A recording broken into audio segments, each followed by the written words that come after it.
ప్రస్తుత TTD chairman గారు కొన్ని వివాదాస్పద వ్యాఖ్యలు చేయడం జరిగింది. గౌరవ శ్రీ జగన్మోహన్ రెడ్డి గారి మీద, వారి సతీమణి గారు శ్రీమతి భారతీ రెడ్డి గారి మీద కొన్ని వ్యాఖ్యలు చేయడం జరిగింది. దాన్ని ఉద్దేశించి ఈ సమావేశం ఏర్పాటు చేయడం జరిగింది. మొదలుగా చూసుకుంటే ఇంతవరకు చాలామంది టీటీడీ చైర్మన్గా చేశారు.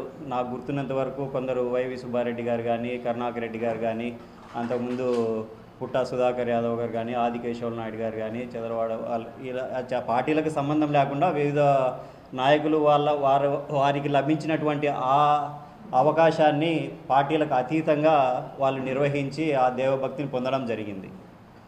కానీ ఎందుకో ప్రస్తుతం ఇప్పుడు ఉన్నటువంటి చైర్మన్ గారు మరి ఆయనకు కాలం కలిసి రావట్లేదో, లేకపోతే పరిస్థితులు అనుకూలించడం లేదో తెలియదు. ఆ విధంగా జరగడంలా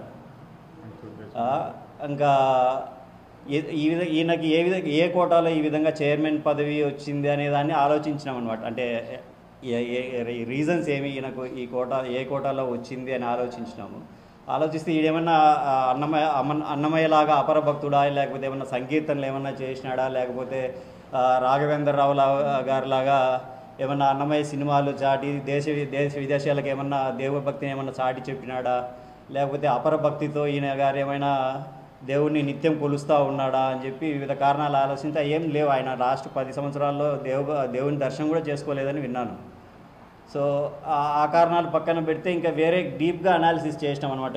ఇంకా ఏ కోటా కింద ఈయనకి చైర్మన్ వచ్చింది అని చెప్పి అనాలిసిస్ చేస్తే ఒక 3 కారణాలు అయితే దొరికినాయి. ఆ 3 కారణాలు కారణమై ఉండొచ్చు ఈయన గారికి చైర్మన్ పదవి వచ్చేదానికి అని చెప్పి అనుకున్నాం. అందులో మొదటి కారణం వచ్చేసి ఈయన వల్ల ఎన్నో వైవాహిక జీవితాలు ఆనందంగా జీవితం కొనసాగించడం జరిగింది. ఎంతోమంది సంతానలేమి లేని వాళ్ళు పిల్లలు పుట్టడం జరిగింది.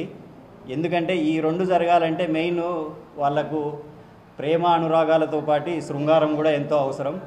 ఆ శృంగార జీవితం చాలామందికి సాగక ఎన్నో వైవాహిక జీవితాలు మధ్యలోనే ఆగిపోవడము, పిల్లలు లేకుండా ఆగిపోవడం ఇలాంటి జరుగుతూ ఉంటుంది. ఇలాంటి వారు చాలామంది డాక్టర్ దగ్గరికి వెళ్ళి సలహాలు తీసుకొని మందులు వాడుతూ అవి నెలల తరబడి తిరుగుతూ ఉంటారు హాస్పిటల్ చుట్టూ.